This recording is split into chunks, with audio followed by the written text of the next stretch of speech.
Hello வணக்கம். நான் உங்கள் மோட்டிவேஷன் ஆஃப் கிங். இன்று வாழ்க்கையில் நடக்கக்கூடிய ஒரு அற்புதமான உண்மை கதையை தாங்க சொல்லப் போகிறேன். வீடியோவை முழுமையாக பாருங்கள். ஒரு ஊரில் ஒரு வாலிபன் வாழ்ந்து வந்தான். அவன் விளையாட்டில் மிகவும் ஆர்வமுடையவன். தனது சொந்த ஊரில் அனைத்து விளையாட்டுப் போட்டிகளிலும் கலந்து கொண்டு பரிசுகளை பெற்று வந்தான். தனது பட்டப்படிப்பை முடிக்கும் வரை விளையாட்டில் சந்தோஷமாகவும் மிகவும் மகிழ்ச்சியாகவும் இருந்தான். தனது பட்டப்படிப்பு முடிந்த பிறகு குடும்ப சூழ்நிலை காரணமாக வெளிநாடு செல்ல முடிவெடுத்தார்கள். தனது சந்தோஷத்தை எல்லாம் மூட்டை கட்டி வைத்துவிட்டு வெளிநாடு செல்ல புறப்பட்டான். ஆம், வெளிநாடு வந்து இறங்கிய பிறகுதான் தெரிந்தது பணம் சம்பாதிப்பது எவ்வளவு கஷ்டம் என்று.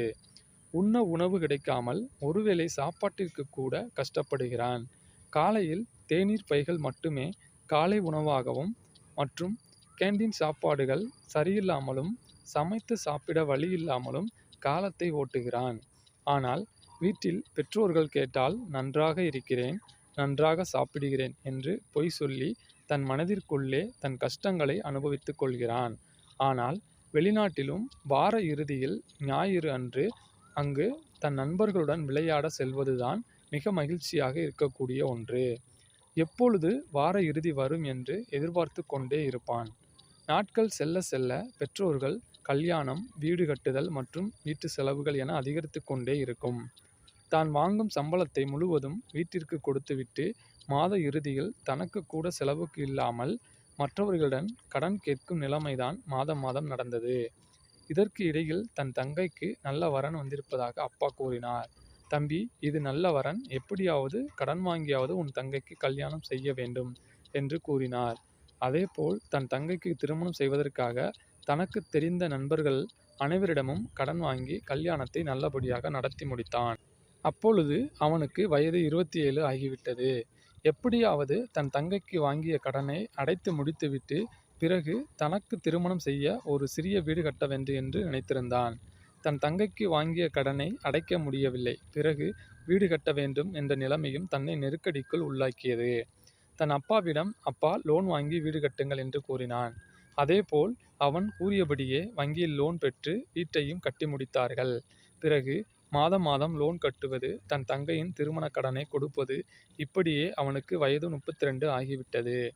இப்பொழுது வீட்டில் அவனுக்கு கல்யாண பேச்சு எடுத்தார்கள். இப்பொழுதுதான் தன் தங்கைக்கு வாங்கிய கடன் முடிந்திருக்கிறது. 32 வயது ஆகிவிட்டதால் தான் கல்யாணம் செய்ய வேண்டும் என்ற நிலைமை உருவானது. அதனால் கல்யாணத்திற்கும் கடனை வாங்கி கல்யாணம் நல்லபடியாக நடந்து முடிந்தது. 2 மாதங்கள் மட்டுமே ஆனது. தன் கர்ப்பிணி மனைவியை விட்டுவிட்டு வெளிநாடு செல்ல நேர்ந்தது. இப்படியே காலங்கள் செல்ல அவனுக்கு குழந்தையும் பிறந்தது. அந்த குழந்தையை கூட பார்க்க வர முடியவில்லை. இப்படியே காலங்கள் செல்ல செல்ல வருடத்திற்கு ஒரு முறையோ அல்லது 2 வருடத்திற்கு ஒரு முறையோ மட்டுமே ஊருக்கு வந்து செல்லும் நிலைமை ஆனது. இப்படியே காலங்கள் செல்ல செல்ல ஊரில் நடக்கும் திருவிழாக்கள், வீட்டில் நடக்கும் விசேஷங்கள் எந்த ஒரு நிலைமைக்கும் வர முடியாத நிலைமைதான் நேர்ந்தது. இப்படியே வயது ஆகிக் கொண்டே இருந்தது. லோன் கட்டுவது, தன் பிள்ளைகளுக்கு காது குத்துவது, கல்யாணம் என்று செலவுகள் வந்து கொண்டே இருந்தது. தன் வயதும் ஆகிக் கொண்டே இருந்தது. இப்படி இளமை முழுவதையும் வெளிநாட்டிலேயே கழிக்கும் இளைஞர்களுக்கு மத்தியில் தன்னை சாப்பிட்டியா என்று கேட்கக்கூட ஆளில்லாத நிலைமையில் வீட்டிற்கு ஃபோன் பண்ணினால் மனைவிக்கும் அம்மாவிற்கும் சண்டை என்று கேட்கும்போது மனம் உடைந்து போகிறது. ஒவ்வொரு இளைஞர்களுக்கும் இதேபோல்தான் வெளிநாட்டு வாழ்க்கை ஓடிக்கொண்டிருக்கிறது. மனம் விட்டு பேசவும் முடியாமல், ஆறுதல் சொல்ல ஆளும் இல்லாமல் தவிக்கும் மனமே வெளிநாட்டு வாழ்க்கை. வெளிநாட்டில் வாழும் என்னையும் எம் இளைஞர்களையும் நாசமாக்கிய ஒரே சொல் பணம். இதை பார்க்கும் பெற்றோர்களே மற்றும் மனைவிமார்களே, தயவு செய்து வெளிநாட்டில் வசிக்கும் உங்கள் பிள்ளைகளை, உங்கள் கணவர்களை புரிந்து நடந்து கொள்ளுங்கள். மிக்க நன்றி. ஆமாங்க, இப்படி தாங்க ஒவ்வொரு வெளிநாட்டில் வசிக்கும் இளைஞர்களுக்கும் நடந்து கொண்டிருக்கிறது. இதை பார்க்கும் பெற்றோர்களே மற்றும் மனைவிமார்களே, தயவு செய்து வெளிநாட்டில் வசிக்கும் தன் கணவர்களையோ அல்லது மகன்களையோ புரிந்து நடந்து கொள்ளுங்கள். இது ஒவ்வொரு வெளிநாட்டு ஊழியர்களுக்கும் சமர்ப்பணம். Please like, comment and subscribe our channel. Thank you for வாட்சிங்.